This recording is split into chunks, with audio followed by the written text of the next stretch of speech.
Sports Talk Time, breaking down the games, the players, and the moments that matter. All right, we got Sports Talk Time with you again on a Thursday edition. I am Radio Ralph. We're joined by Brandon. This is Sports Talk Time once again. How are we doing? Doing pretty good. Still kind of trying to recover from the game the other on Tuesday night. But like I say, that Yeah, yeah, it was yeah. not too bad. I did the JV game behind the plate, and then the varsity game in the field. Still need a little bit of work, but hey, it is what it is. Still kind of learning everything. But once I get some more games under my belt, I'll be doing pretty good. Got 2 games.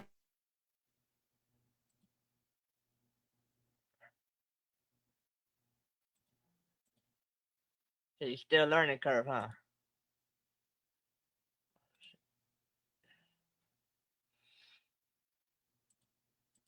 All right. Got a learning curve on that, huh? Oh, shit.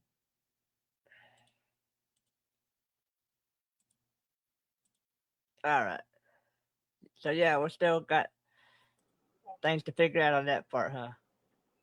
Yeah, trying to figure a little bit of stuff out. So Yeah. Got a little bit of a learning curve on that, huh? yeah, just got to like. I know they told me when I was doing at the behind the plate on Tuesday night. I was looking at the. I was looking changing my indicator, but then I would wait 10 seconds later to call the ball to the strike. And I Yeah. was like, well, you can't do that. And then in the field, I need to make it more obvious if they safe or out on the base. But I can say still learning. But hey, it's going to take a little bit of time. Yeah. But yeah, The speaking more. speaking of the games, I know in the JV game, it was McGregor and Troy run pretty much standard baseball rules is 10 after 5. Well, that game, the JV game was, I think it was 12-1 after 5, and then the varsity game was 22. The final on that one was 22-3 after 22-3 in favor of the Troy Trojans, and after 5, kind of, I say, it was kind of pretty much what killed McGregor was the first inning, top of the first inning. They got 6 runs, Troy did, and then that was pretty much from there. It was pretty much Troy all the way, and then McGregor got something like in the fourth inning, but that was pretty much it. After that, ended up being 22-3 the final. Kind Yeah. of crazy. You And, would think McGregor would be better, even with Steve Smith, the former Baylor coach, as their head coach, but yeah. guess it's gonna take some time for him. Yeah, it's probably a learning curve for him as well. Going back down a level. Yeah, I know he coached in high school, or not high school. He coached in college for 20 years at Baylor, and then he went. I forgot where he went. Then he went to the major leagues for a little bit, for like a year, and then he came back over here. Came back to high school, or came to high school. Probably like you said, it's probably a learning curve for him. Yeah, yeah, it's probably a learning curve for having the different levels and stuff. You gotta readjust your plans and all that, and how you communicate and all that kind of stuff. So yeah, you get more reps tonight. You got the gig tonight, so you get more. The more reps you get, the better you get at stuff. So same thing as Exactly. we're doing here. You just the more you do it, the more natural it gets. It takes a little bit of time, a little bit of effort, a little bit of practice, but practice makes perfect. So Right. Shoot, I know. Speaking of sports, I know today they had the Salado girls play today in the soccer championship. And I yeah, believe they lost 2-1. I believe is what the final was. yeah, I believe that's what it was. Yeah, had a And couple. then I saw where the La Vega boys also played today, and they won the state championship in soccer, first ever one.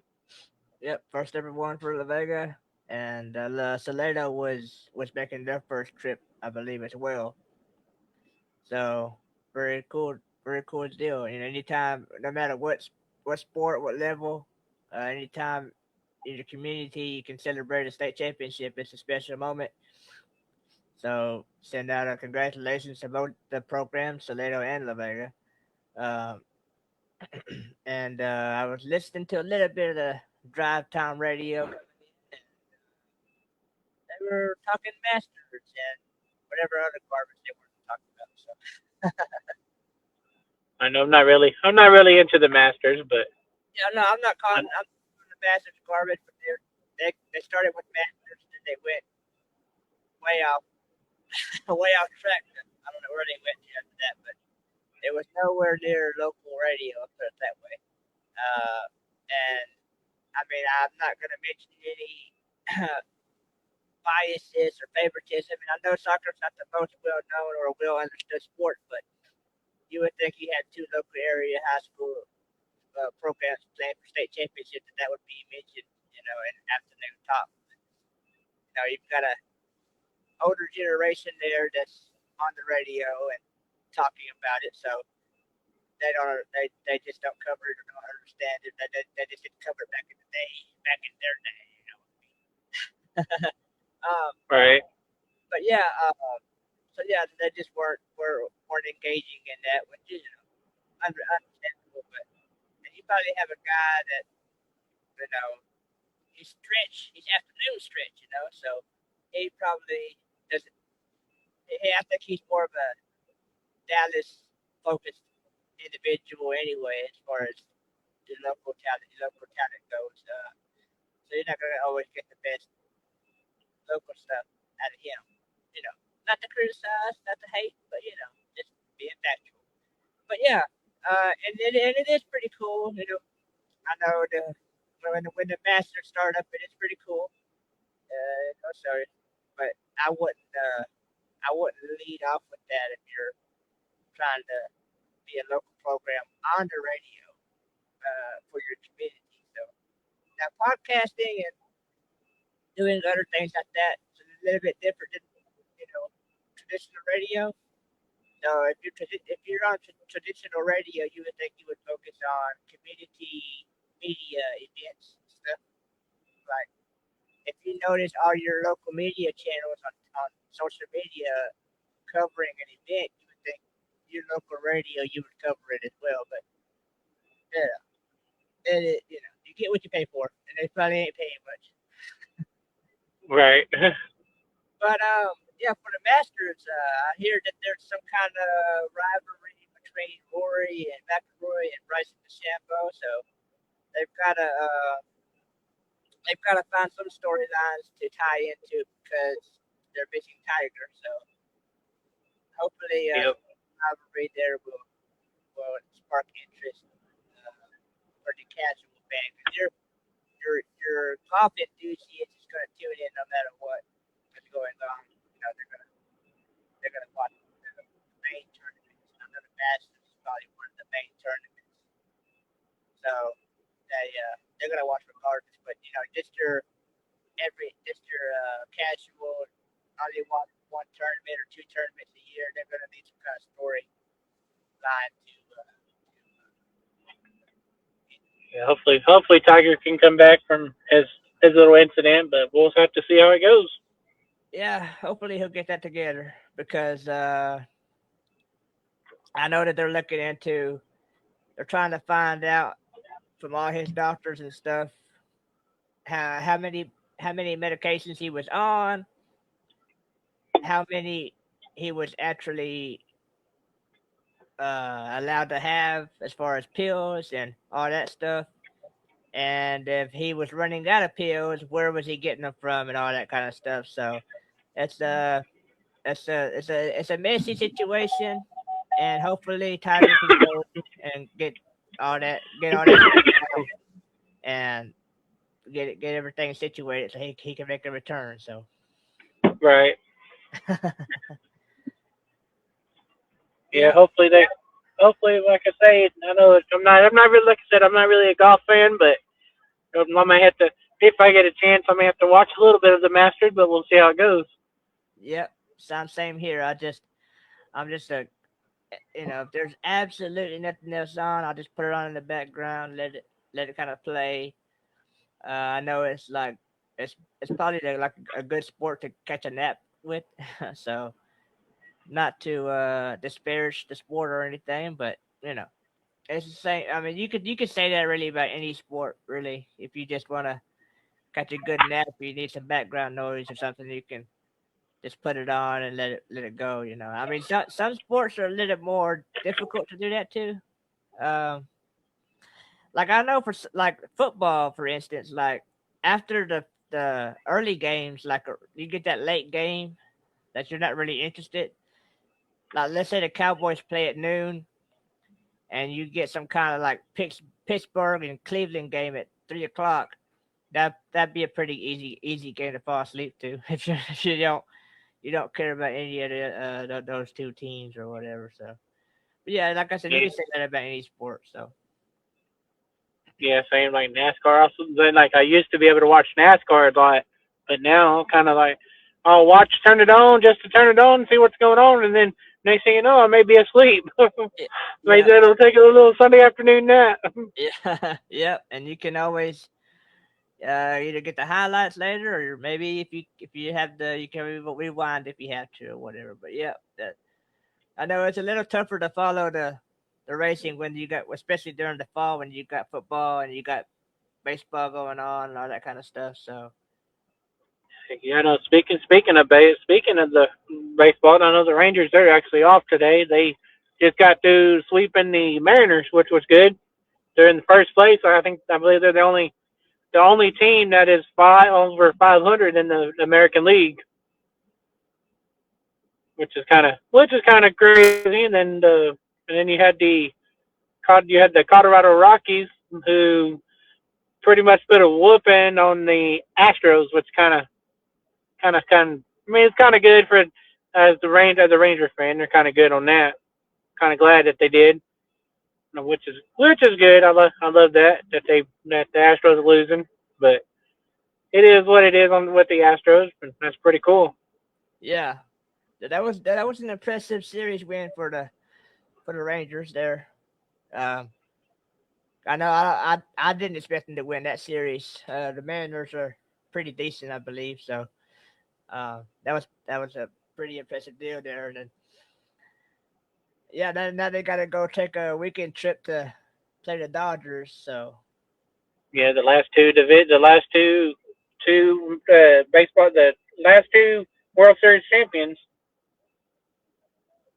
yep, playing against yeah, playing so against each other. yeah, so not like they got the easiest schedule to start out with. So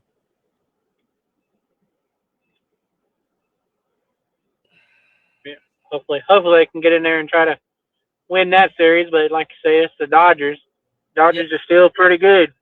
yep. I know they've been having a discussion. There's been some fan discussion about the why they got like there's no that the weather's been pretty good and all that kind of stuff. Why aren't they opening the roof? It's it's kind of like the Yeah. same thing with the Cowboy Stadium. Jerry Jones don't want to close those curtains and don't want to open the roof, and the Rangers don't want to open their roof.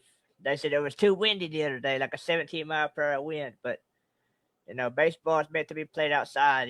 So uh, you would think that they would be able. I mean, it was pretty comfortable the other day when they were playing. So there must be some kind of reason why they don't want to open it, or if it's maybe. I don't think maybe they have to pay somebody to go push a button. I don't know. And it's kind of crazy. Think all this fun. Let you say that most. It's weird that like most of the teams down south have have roofs over their stadiums. I mean, football and kind of baseball, they have roofs over their stadiums. And the ones that really, really need it, the ones that really need it up in the north, they don't have roofs over their stadiums. It's like, Yeah, come on now, why? It's kind of weird. I yeah, mean, look at Lambeau Field, Soldier Field. Okay, they should have roofs over their stadiums, but why don't they? I mean, I know it's kind of advantage for them when a team from down south goes up there and plays. It's kind of why? Why don't you have a step roof over your stadium yeah, playing in the elements? yeah. I mean, I know they say the fans always say, "Oh, we we love it that way. It's who we are. It makes us who we are or whatever. But they're just saying that because they don't have a choice. I'm sure Minnesota fans are pretty happy to have a roof over their stadium when they had their NFL home games and stuff. Because Yeah, that one Minnesota stadium, I don't. They had so much snow on top of the roof it actually caved in that one year. So the crazy stuff. Metro, yeah, the Metrodome. Yeah, definitely. Yep, that was kind of crazy. Yeah, And then yeah. I have a family member that lives up there in Minnesota, and he said that last week I was talking to him, and he said that they still had snow on the ground, or they were getting snow on Easter. I'm like, wait, we've had snow on Easter before. But but like I say, it's pretty kind of probably sucked for the Twins to not be able to play in the snow. But hey, I guess that's what happens when you live up north. Yeah, you kind of it's kind of like when we live 3 months of 105-degree weather. It's like, well, we adapt to that, and they adapt to their snow and stuff. So Right. yeah, there's different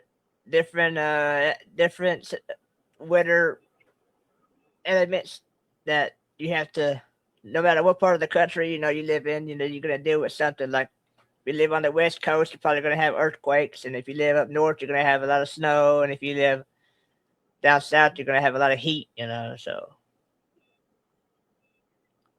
now Florida, Yep. I mean, Florida's almost got the perfect situation because they're like, other than hurricanes, when there's no hurricanes, Florida's probably got the best weather. I Because it's agree. yeah, because it's always like around 70 in the morning, and you get maybe 90 if you're lucky. But then you got a hurricane that can come take you out too. So you, Yeah, so so I where mean, Tampa Bay was getting to play, the Tampa Bay Rays were getting to play in their stadium again past this past week. yeah, I think it was like what 2 years ago or something. They had the hurricane take the roof off or something. I think so. Pretty Yeah, good happy for them to get to go back home. yeah, yeah, yeah. That's definitely, anytime you get to be in your home environment. It's always a benefit. It's like they always talk about the San Antonio Spurs when they have to go play 2 weeks on the road because they have the rodeo in town or whatever. Like, I know back in the day that when they were winning their championships, they were like, "Oh, it just makes us better. We're on the road. We get to hang out together, and we get to build chemistry and all that kind of stuff." But they'd rather be in their own beds and stuff, so they can make it all sound good, but it's not always the case. So they're supposed to be getting a new downtown stadium and all that kind of stuff in a few years. So that that'll erase all that having to worry about the rodeo and that kind of stuff. So Yeah, pretty cool. I mean, it's pretty kind of. I would hate to do it. I hate to be on the road for 2 weeks and like, wait, why 2 weeks? But then yeah, again, they always had the rodeo around that same time. Call it the rodeo road trip. That's there you go. Yep. what Yeah, they that's what call they it. what they call it down there. Yeah. It's just something. It's just that's something you're gonna sign up for, and it's like no matter what team you sign up for, you're gonna sign up for something.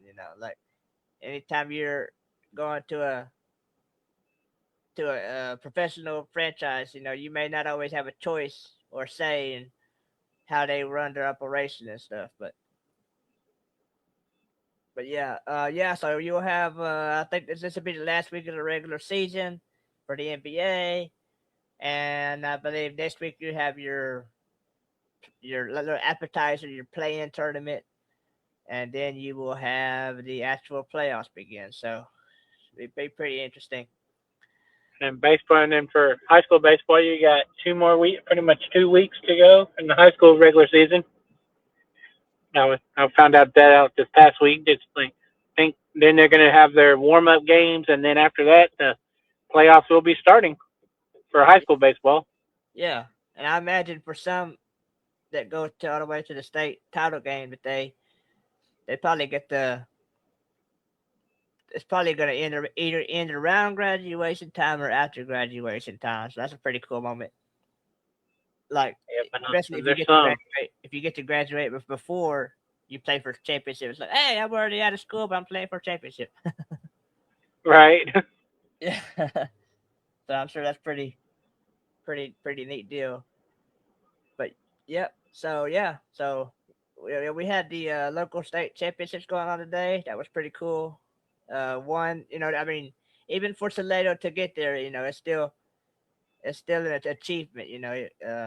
That just to get to play in a championship game or any kind of champion at any level, it's pretty cool. And then for La Vega to bring back their first in history is pretty cool. For the community. Now, I know when they played their last playoff game before they went to state championship, they had a pretty good turnout. That's pretty impressive. They played at Waco ISD Stadium, and so they had the first. I mean, you would think Yeah. for soccer, you would think you would have that lower level field, but I was a little surprised that they had that second level field up too. So, but yeah, so I don't know. I'll occasionally check in on the. They have that spring football during the spring now, so I'll check that out every now and then. If there's not much going on, and I The know, UFL yeah, UFL, more yeah, teams, I think. yeah, the USFL and XFL kind of got together and merged or whatever. So now at UFL. So I saw today that they're gonna add a team in Oklahoma City. That's going to be pretty cool for Yeah, them. yeah, Be cool yeah. They're to gonna see a add a team, team. another professional sports team in Oklahoma City. Yeah, they're gonna do that in 2028. So I mean, I don't know how you can be so confident you're gonna be around it as a league in 2028, but at least they're confident Right.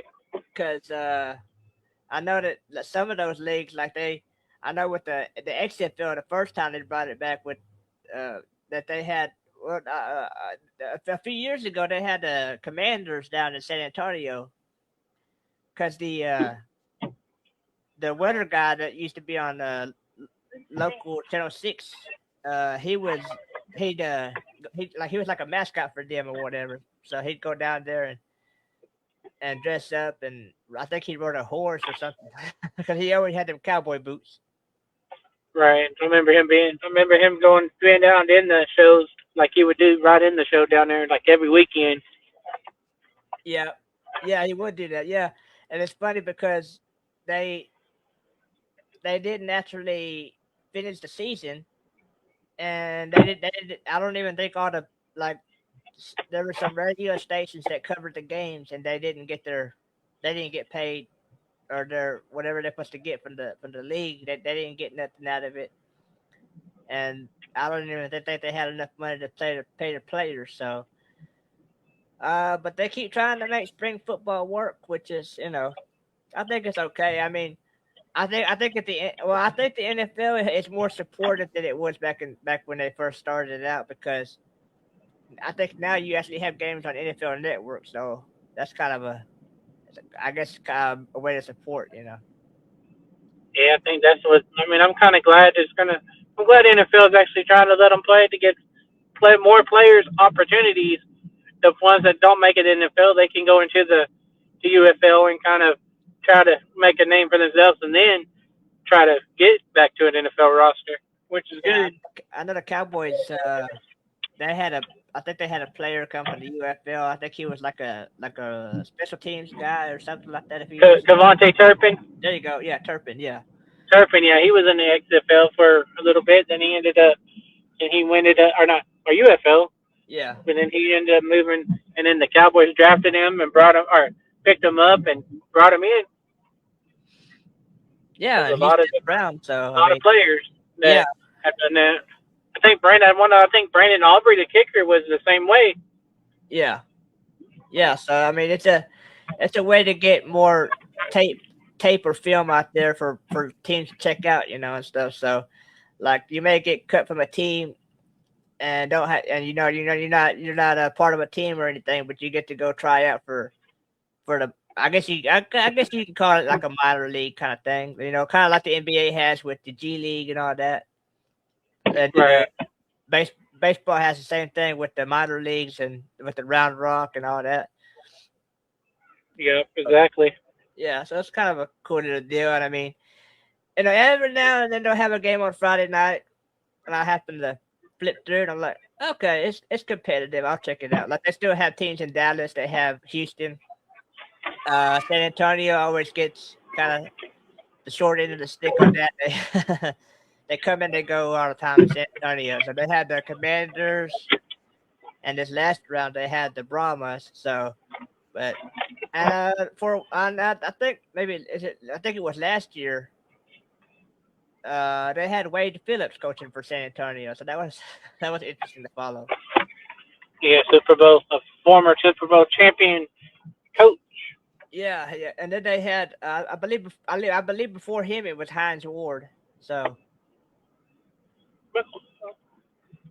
and then they Yeah, have I'm not sure if Bob Stoops is still coaching or not, but he was coaching the Dallas team, the Dallas Renegades. the Arlington Renegades. Yeah.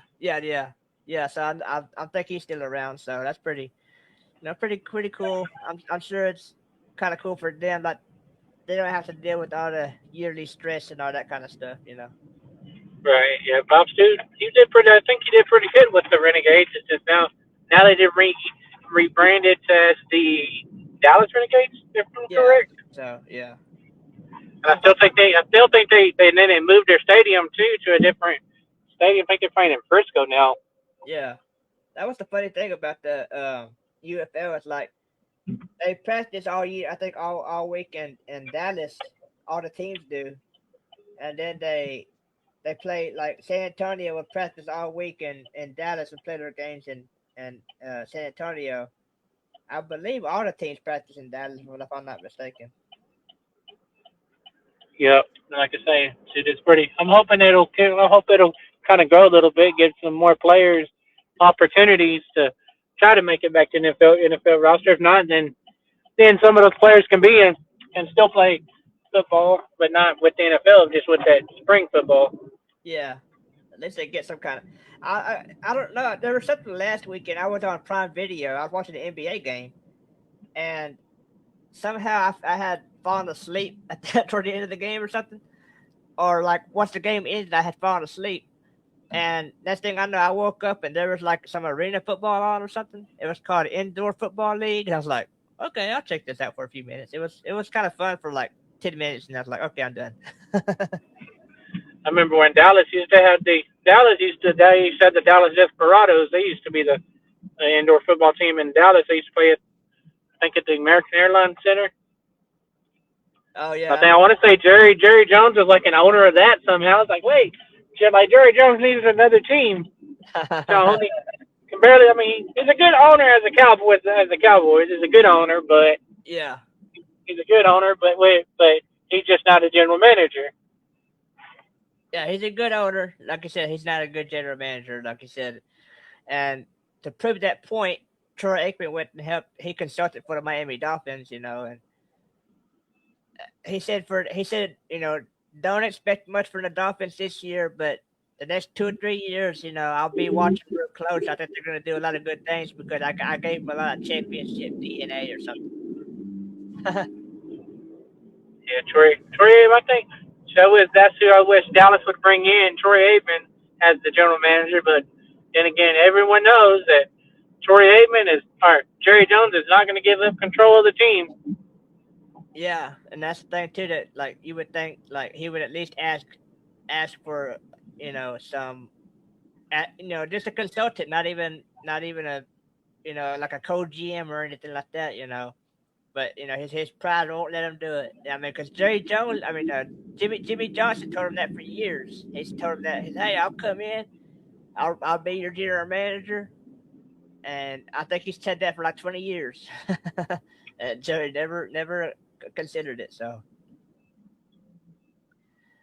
yeah, Then you have Jerry and still then wants to be what's head his name's coach. son is about to come. Is going to come. What's his name's son is entering the draft. Is what I saw. Oh really? Emmett Smith's son is entering the draft, so it's going to be pretty cool. Would it be?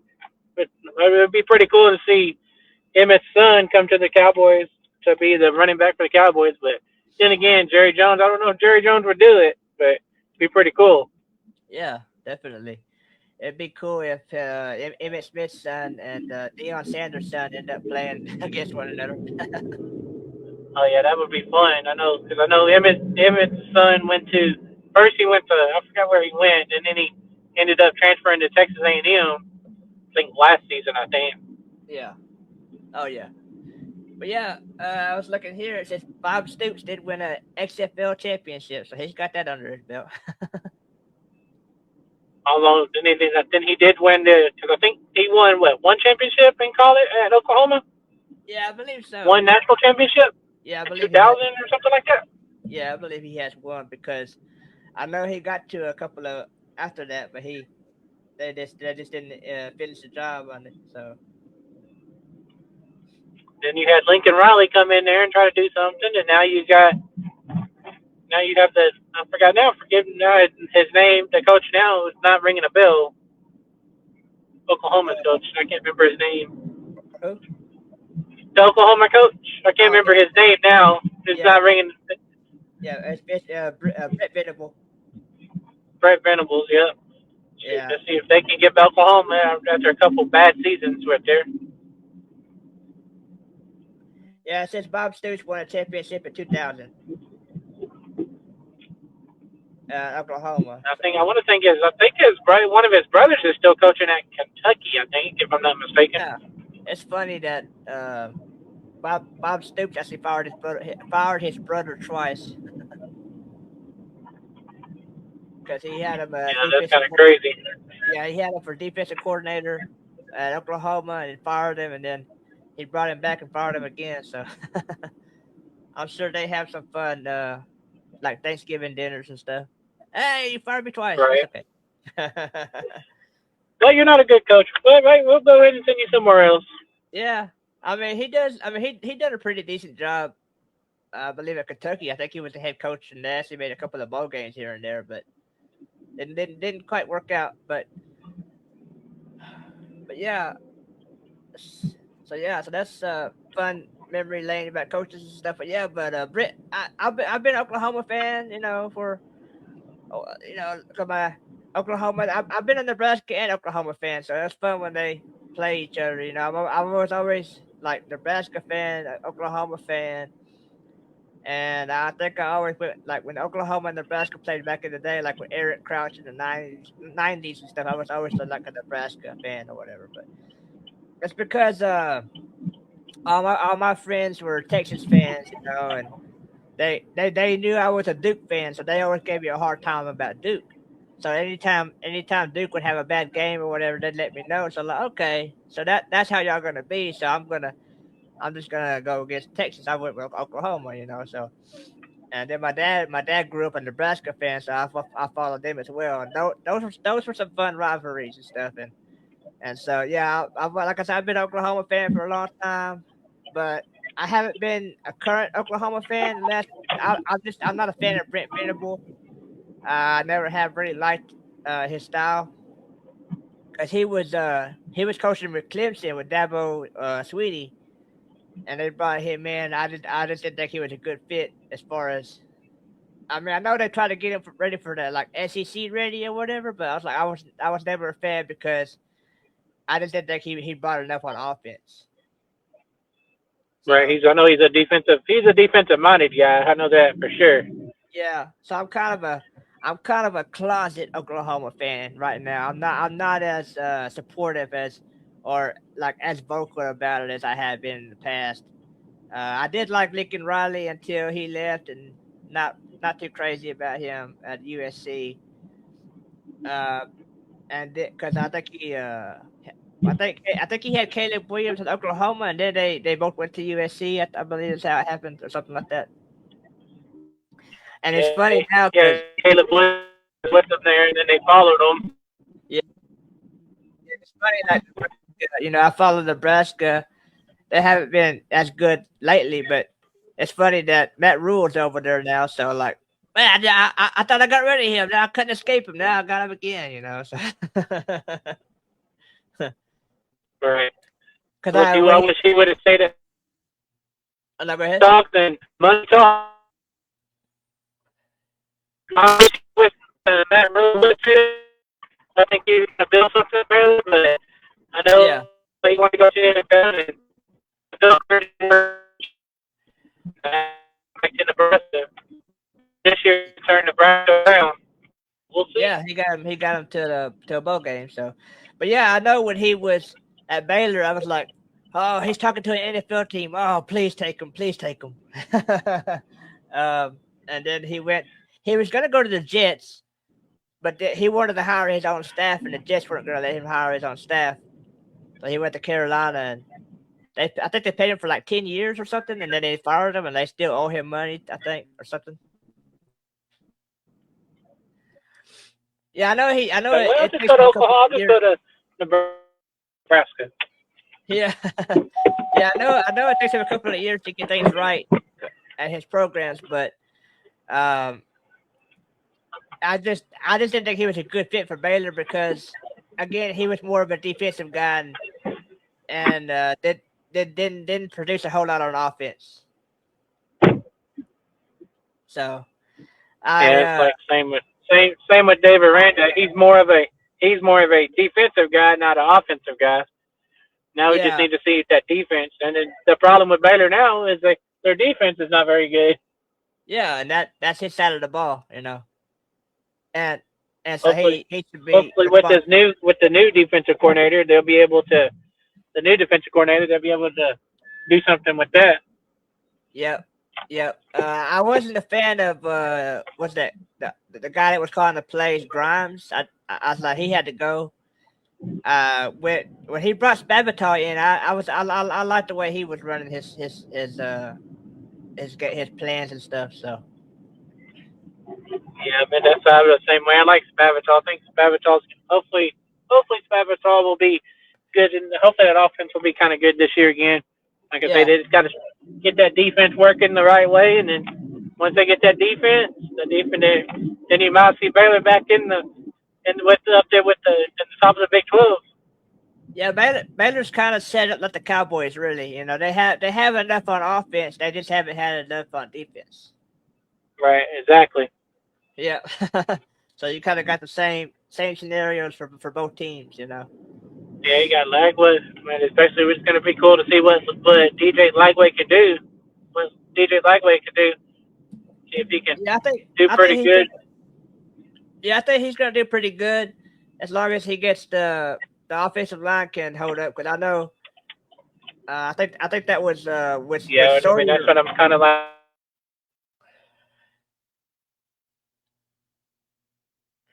Yeah, I think with Sawyer Robinson that was his issue. The offensive line just didn't hold up enough, and they just didn't run the ball enough. So hopefully they'll get those issues figured out. They'll get the defense figured out. They'll get the offense working as well. So, but I know we got a lot of rain coming in. I think tomorrow night and for the weekend. So everybody, stay safe out there. Uh, I don't know what you got going on this weekend, Brandon.